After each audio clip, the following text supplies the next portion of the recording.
Mientras yo revolvía la despensa en casa buscando qué comer, él brindaba en Cancún con la amante. Pero lo que mi exmarido nunca imaginó, es que yo no iba a aceptar todo eso en silencio. Y hoy, te voy a contar cómo me vengué. Desde el día en que le dije sí a Héctor, mi vida empezó a cambiar de una forma que, al principio, parecía sutil. Yo pensaba que era amor, cuidado, hoy entiendo que era solo el inicio del control. Poco después de la boda, las conversaciones sobre trabajo comenzaron a sonar diferentes. Yo acababa de recibir una oferta excelente en una empresa de logística en Alicante. Era una oportunidad de oro, algo que llevaba años esperando. Pero Héctor no se puso contento. Disfrazó su incomodidad con palabras suaves, como, tú no necesitas eso, mi amor. Trabajar es cosa de mujeres que no se aman. Me reí en el momento, un poco incómoda, pensando que estaba bromeando. No lo estaba. Con el paso de los meses, repetía esas frases con más firmeza. Yo soy el hombre de la casa, puedo mantenerte, ¿para qué te vas a meter en ese mundo de estrés? Y fue así como empecé a desistir de entrevistas, cancelar reuniones, borrar mi currículum. Al principio, me daba besos y me agradecía por priorizar nuestro hogar. Después, ni eso. A Héctor no le gustaban mis amigas. Ni mi hermana. Ni las reuniones familiares. Gente que no entiende nuestra vida, solo estorban. Empecé a rechazar invitaciones. Las llamadas se convirtieron en mensajes. Después, ni eso. Cuando me di cuenta, mi vida social cabía en un solo estante de la sala, fotos antiguas en portarretratos llenos de polvo. Él nunca gritaba. No lo necesitaba. Su silencio era peor. Era calculado. Pasaba días enteros sin decir una palabra, y yo corriendo por la casa tratando de adivinar el motivo. A veces, bastaba con que mencionara un proyecto antiguo, una idea mía, y él giraba la cara. Sueñas demasiado, Estela. La verdad es que él no quería una compañera. Quería una sombra. Y yo, sin darme cuenta, dejé de ser la mujer llena de planes e ideas que mis profesores admiraban en la universidad. Yo quería montar mi propio negocio, lo sabía desde el último año de carrera. Pero cuando intenté montar una papelería online, él se rió. Dijo que eso era cosa de desocupadas. La casa era bonita. Pero fría. Héctor controlaba hasta la temperatura del aire acondicionado. Si yo lo encendía sin pedir, era motivo para un sermón de media hora. ¿Tú crees que el dinero crece en los árboles, Estela? Eso viniendo de alguien que nunca dejaba faltar nada, siempre y cuando fuera él quien comprara, él quien decidiera. Empecé a olvidar lo que me gustaba. Que quería comer, que me gustaba vestir, incluso cuál era mi perfume favorito. Un día, abrí el armario y me di cuenta de que la mitad de la ropa había sido elegida por él. Así te ves más elegante, decía yo. Ya ni sabía quién era. Fue una mañana cualquiera cuando Héctor entró en la cocina ya vestido, con las llaves del coche en la mano y una expresión más concentrada de lo habitual. Estela, mi madre no está bien. Voy a tener que ir a Villena. Le van a hacer unos exámenes, es algo delicado, dijo con voz baja, casi ensayada. Asentí. No lo cuestioné. Era sobre su madre, y yo ya no tenía energía para entrar en discusiones que siempre acababan igual, con él dándome la espalda y yo sintiéndome culpable. Prometió llamar todos los días. Me dio un beso rápido y se fue. Me quedé allí, en medio de la cocina, con un silencio extraño acompañándome como sombra. Era distinto. Esta vez, se fue demasiado tranquilo, sin el aire de urgencia que solía ponerle a todo. Pero lo ignoré. Pensé que era solo una impresión. El primer día, envió un mensaje de buenas noches. El segundo, llamó por la tarde. El tercero, solo un audio corto. Después de eso, silencio. Empecé a mirar el teléfono cada media hora. Enviaba mensajes cortos, tratando de no parecer desesperada.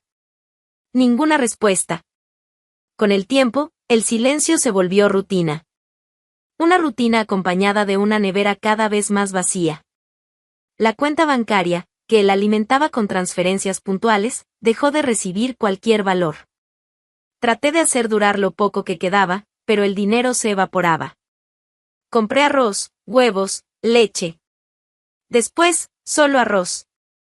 Cuando se acabó la sal, me quedé mirando el armario abierto como si me fuera a dar una respuesta. Reuní el valor y llamé. Atendió al cuarto intento, con voz impaciente. ¿Qué pasa ahora? Héctor, ya no tengo nada en casa. Necesito que me envíes algo de dinero. Ni pan puedo comprar. Estela, ahora no puedo. Mi madre está en el hospital, ¿entiendes? No vengas con dramas. La llamada fue corta, fría. Me quedé mirando el teléfono como si esperara que él llamara de vuelta, pero ya sabía que no iba a pasar. 2 días después, empujé la vergüenza a un lado y decidí llamar a mi suegra. Ya no había excusas. Necesitaba ayuda. Hola, Dolores, perdón por molestar, es que, estoy preocupada por Héctor. Me dijo que usted estaba enferma, que le iban a hacer unos exámenes delicados. Del otro lado, un breve silencio. ¿Qué historia es esa, Estela? Estoy perfecta, hija. Hasta fui al mercado ayer. Héctor no ha estado aquí. No lo veo desde Navidad. Sus palabras me golpearon como una puerta cerrándose en mi cara. Me senté en el sofá, con el teléfono aún en la mano, como si la llamada hubiera congelado el aire de la sala. Volví a llamar a él. En el quinto intento, contestó, «¿Qué infierno, Estela? ¿Qué parte del no puedo hablar ahora no entendiste?» Mentiste, Héctor. Tu madre está bien, ella misma me lo dijo. Silencio por un segundo. Y entonces, habló. Sin rodeos. Sin culpa. Estoy en Cancún con mi amante. Arréglatelas. La llamada se cortó. O él colgó. No lo sé. Empecé a llorar. Yo, que había renunciado a todo por seguir una promesa de compañerismo, me veía ahora tirada como si fuera un mueble viejo. Sin dinero, sin trabajo, sin rumbo. Una arréglatelas y ya. Eso era lo único que él creía que yo merecía. Y lo peor es que, por un momento, casi le creí. Me senté en el suelo de la cocina, apoyada en la puerta del armario, y volví a llamar a Dolores. Señora Dolores, perdón por llamar otra vez, pero, ya no sé qué hacer. Mi voz salió débil, casi un susurro. Solo esperaba una orientación, un consejo. Pero ella respondió con algo que no se me había pasado por la cabeza, voy para allá. Quédate tranquila. La tarde del día siguiente, vi por la ventana su figura abriendo el portón con una bolsa en la mano, caminando con prisa, el rostro serio. Abrí la puerta y no conseguí decir nada. Entró, miró alrededor y se quedó parada unos segundos. Dios mío, Estela, ¿él te dejó así? Asentí, avergonzada. La nevera con un pote de arroz y medio limón. Las ventanas cerradas. La televisión apagada hacía días. Dolores se quitó la bolsa del hombro y la puso sobre la mesa. Toma tus cosas. No te vas a quedar aquí ni un día más. No me preguntó. Lo decidió. Y en ese momento, eso fue lo que más me dio fuerza. Porque por primera vez en mucho tiempo, alguien estaba decidiendo por mí, pero para mi bien. Viajé con ella esa misma noche. La maleta llevaba solo algunas prendas básicas, mis documentos y lo poco que quedaba de lo que era mío. Durante el viaje, ella no me presionó. Solo sostuvo mi mano con firmeza, como si dijera, sé que duele, pero no voy a soltarte. La nueva ciudad era pequeña, tranquila, con calles estrechas y gente que se saludaba en el mercado. En su casa, una vivienda modesta y limpia de 2 pisos, me dio un cuarto solo para mí, con una cama tendida y olor a lavanda. Tenía un espejo, un escritorio, cortinas amarillas que dejaban entrar la luz por la mañana. Todo era sencillo, pero a mí me pareció un castillo. En los primeros días, ella me trató con una delicadeza que me confundía. Preparaba mi café, preguntaba si quería compañía para salir, veía la televisión conmigo. Por las noches, tocaba la puerta solo para decirme, buenas noches, hija. Y entonces, un día, me emocioné por una tontería, me dio un tarro de yogur con miel, diciendo que recordaba que me gustaba. Yo no lo recordaba. Pero ella, sí. Así fue como empecé a volver a mí. Un pedacito por día. Con ella ayudándome a recordar quién era yo antes de todo. Empecé a caminar por las mañanas, a leer de nuevo, a revisar mis antiguas notas de la universidad. Volví a sentir hambre, ganas de reír, de conversar. Dolores se volvió mi aliada. Más que eso, se volvió madre. De verdad. Sin mentiras, sin juegos. Me miraba como quien ve valor donde yo solo veía pedazos.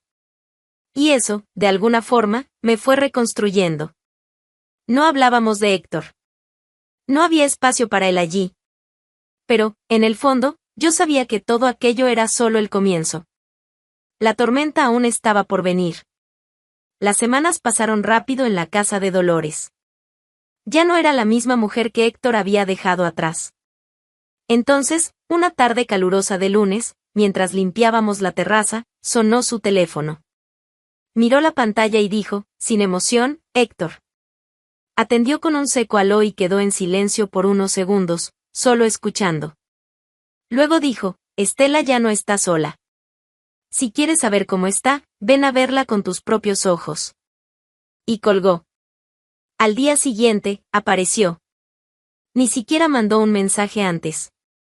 Llegó tocando la bocina, como lo hacía antes, como si el mundo aún le perteneciera. Me asomé por la ventana sin que me viera, y lo observé mientras bajaba del coche con el mismo aire de siempre, como si nada hubiera pasado. Golpeó la puerta. Dolores abrió, firme. ¿Dónde está ella?, preguntó, con ese tono de quien aún se cree en control. Sentado en la silla equivocada, buscando en el lugar equivocado, respondió ella, fría. ¿Tú qué te crees? ¿Qué puedes meterte en mi matrimonio? Ella es mi mujer. Aparecí en el pasillo en ese momento. No por valentía, sino porque necesitaba ver en sus ojos que ya no me tenía. ¿Qué mujer, Héctor? ¿La que abandonaste sin comida? ¿La que mandaste a arreglárselas desde Cancún? Mi voz salió firme, seca. Dolía, pero no temblé. Él intentó entrar. Dolores se interpuso. No vas a entrar. Y más, voy a pagar el mejor abogado para ella. Vas a salir de este matrimonio sin nada. Ni con la ropa puesta. Héctor comenzó a gritar. Gesticulaba como un toro acorralado, escupiendo palabras que mezclaban rabia, desesperación y arrogancia. Dolores, tranquila, caminó hasta la puerta, se quitó la sandalia y la levantó. Si no te vas ahora, te voy a hacer correr como cuando eras niño.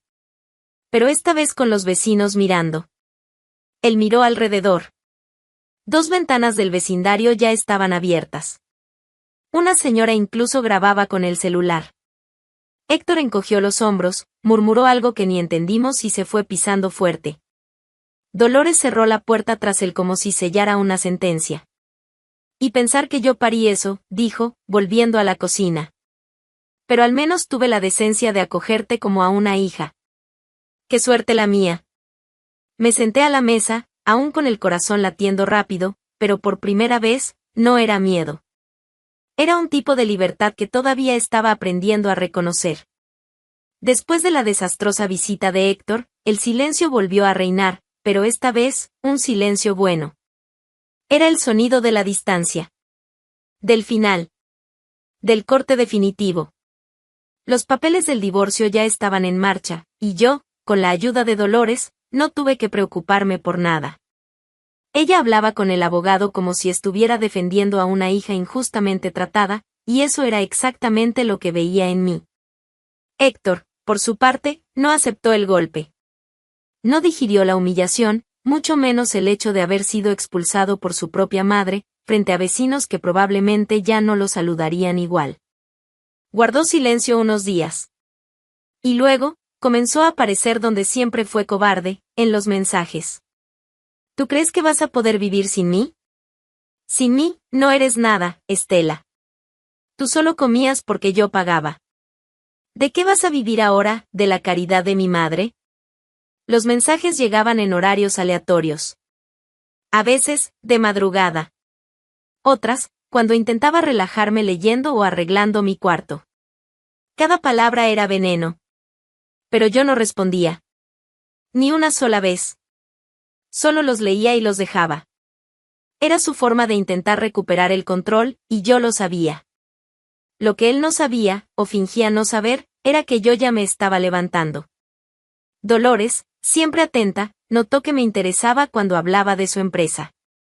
Un pequeño negocio de suministros escolares y de oficina que venía creciendo bastante. Un día, después de otro almuerzo sencillo y delicioso, fue directa: necesito a alguien de confianza en el sector de pedidos y control de stock. ¿Quieres intentarlo? Me contuve para no responder antes de que terminara la pregunta. Ese mismo día, fui a conocer la empresa. Nada lujoso, pero organizado, limpio, con olor a papel nuevo y cajas bien apiladas. Al entrar, sentí algo que hacía mucho había olvidado: pertenencia. Comencé despacio, observando todo, recordando los conceptos que estudié en la universidad, pero que la vida al lado de Héctor había empujado al fondo del cajón. En pocas semanas, ya estaba automatizando pedidos, organizando hojas de cálculo y mejorando el flujo de entregas. Dolores me miraba con orgullo y decía: ¿quién lo diría, eh? La Estela guardada era una potencia. Y lo era. Me estaba redescubriendo. Reconociéndome.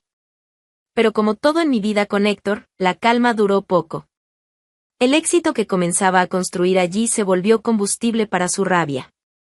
Y fue entonces cuando decidió atacar donde dolía: la empresa. Ya no apareció en persona. No gritó ni mandó audios largos. Fue más sucio. Más silencioso. Consiguió contacto con 2 ex empleados de la empresa. Gente que ya estaba insatisfecha, frustrada por no haber ascendido. Héctor los compró con promesas y dinero. Empezaron de a poco: retrasos en los envíos, documentos perdidos, contratos mal firmados. Nada escandaloso. Solo lo suficiente para empezar a causar dolores de cabeza. Dolores empezó a sospechar. Yo también. Pero no teníamos pruebas. Solo sabíamos que algo no encajaba. Lo que Héctor no sabía es que toda cobardía deja rastro. Él creía que estaba siendo inteligente al sabotear todo por debajo de la mesa, pero nunca fue bueno disimulando su propia arrogancia. Un día común, con cielo nublado y papeles sobre la mesa, se convirtió en el inicio del cambio. Yo estaba en el sector administrativo, organizando los contratos que aún no habían sido digitalizados, cuando Rafael, un empleado antiguo, callado, siempre en lo suyo, entró en la sala. Cerró la puerta con calma y dijo: Estela, puedo contarte algo. Pero necesito confiar en que sabrás qué hacer. Asentí. Él arrastró una silla y comenzó a hablar, con cuidado, como quien desactiva una bomba. Escuché a los 2 en el almacén, diciendo que el plan del jefe iba a funcionar y que Estela ya estaba perdiendo la confianza de su suegra. Mencionaron tu nombre. Se rieron. Y nombraron a Héctor. Por un momento, guardé silencio. No por miedo. Era cálculo. Medición. Miré a Rafael a los ojos y pregunté: ¿estarías dispuesto a ayudarme a probarlo? Él aceptó. En los días siguientes, monté un esquema discreto.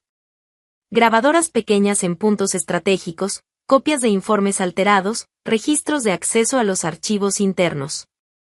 Todo con cautela. Con método. Con inteligencia. Después de 3 semanas, tenía lo suficiente. No solo para despedir a los 2 involucrados, lo cual hice con un alivio indescriptible, sino para iniciar un proceso formal contra Héctor por sabotaje empresarial. Dolores no dudó. Llevó todo al abogado. Él no va a salir impune de esta, dijo ella, con la misma firmeza de quien ya había echado al hijo de casa con una chancleta. El proceso fue rápido. Las pruebas eran claras, los audios, incontestables. Y con los 2 ex empleados ahora amenazados judicialmente, uno de ellos aceptó declarar. En juicio, contó cómo Héctor los contactó, cuánto les pagó y lo que les pidió. Dijo, además, que el plan era destruir la confianza de la suegra en Estela, para que volviera a ser dependiente. La sentencia salió en pocas semanas. Héctor fue condenado a pagar 100.000 euros de indemnización a la empresa de Dolores. Intentó apelar, pero perdió. Quedó endeudado, con el nombre y la reputación manchados. Los amigos y las amantes interesadas también se alejaron. La familia, bueno, la única persona que todavía le tendía la mano ahora firmaba cheques para la mujer que él intentó destruir. Dolores me invitó a almorzar el domingo siguiente a la decisión judicial. Nos sentamos en el patio, al lado de las plantas que ella regaba cada mañana. Había preparado arroz al horno, y esta vez, yo ayudé. Se hizo justicia, dijo mientras cortaba el pan. Sí, respondí. Pero lo que me daba paz no era el dinero. Era la certeza de que él ya no podía tocarme. Ni con palabras, ni con chantajes. En la empresa, empecé a ser respetada. Vi cómo cambiaban las miradas. Comentarios que antes se decían en susurros se volvieron admiración. Dolores me presentó como mi hija de la vida. Y eso valía más que cualquier cargo. Empecé a pensar en nuevos proyectos. Cursos, especializaciones. Las ideas volvieron a visitarme. Estaba floreciendo, no por venganza, sino por libertad. Libertad de pensar, actuar, elegir. Libertad de ser. ¿Héctor? Se quedó allá, en el pasado. Entre las paredes de una casa vacía, con los ecos de su propia arrogancia. ¿Y yo? Yo seguí adelante. Con nombre, con rumbo y con una vida que, por mucho tiempo, creí que no volvería a tener. Una vida en la que el silencio ya no me aplastaba. Me acogía. La vida seguía su ritmo. Entre cajas del almacén, planillas y reuniones con proveedores, mis días eran llenos, organizados, y lo mejor, míos. Ya no vivía en función de nadie. Solo eso ya era una victoria. Fue una mañana de martes, mientras revisaba un pedido atrasado, que él apareció. Alto, con barba bien cuidada, camisa sencilla y ojos que transmitían calma. Se presentó como Javier, representante de una nueva distribuidora. Vine a hablar con la responsable del sector de logística. Me dijeron que eres tú. Acertaron, respondí, directa. No estaba con ánimos para charlas.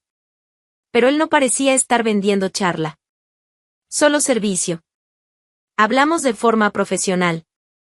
Me mostró las ventajas de su empresa, precios competitivos, plazos más cortos. Le pedí tiempo para analizar. Él sonrió y dijo, sin prisa. Pero si necesitas, aquí está mi contacto. Y el café de la sede de la distribuidora es pésimo. Si quieres vengarte con uno mejor, acepto. Se fue. Solo eso. Durante las semanas siguientes, Javier fue apareciendo con naturalidad. Enviaba mensajes cortos, sin insistencia. A veces hablábamos solo de trabajo. Otras, me contaba que hacía senderismo los fines de semana, que vivía con su perro llamado Milo, que le encantaba cocinar pero que quemaba las tostadas con frecuencia.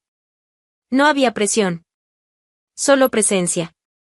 Acepté tomar un café. Luego, un almuerzo. La conversación fluía.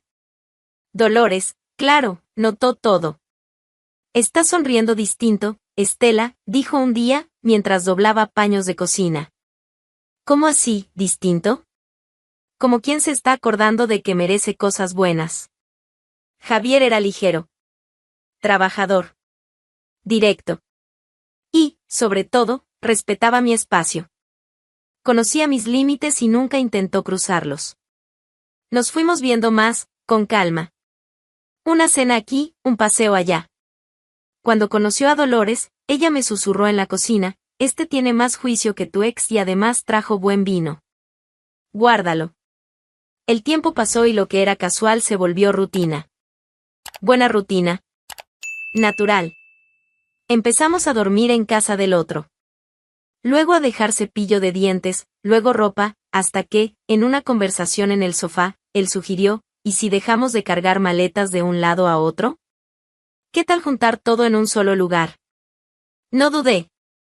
Hoy vivimos en un apartamento pequeño, con balcón que recibe el sol por la mañana. Javier me espera con un abrazo cuando llego tarde, y yo cocino para nosotros cuando él olvida comprar comida. Reímos juntos. También discutimos, claro. Pero con respeto. Con escucha. Con madurez. No soy una mujer rescatada. Soy una mujer reconstruida. Con mis propias manos. Y ahora, con alguien que camina a mi lado, no adelante, ni detrás. El amor, cuando es el correcto, no pesa. No nos escondemos, no nos hacemos pequeñas. Y yo ya aprendí que no necesito apagarme para caber en la vida de nadie.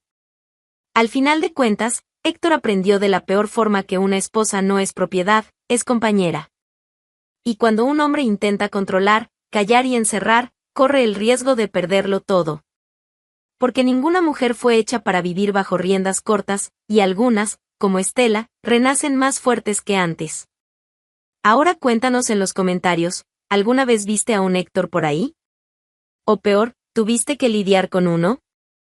Queremos saber. Y si conoces a alguien que cree que el matrimonio es un contrato de propiedad, mándale este video, con cariño, o con indirecta, como prefieras.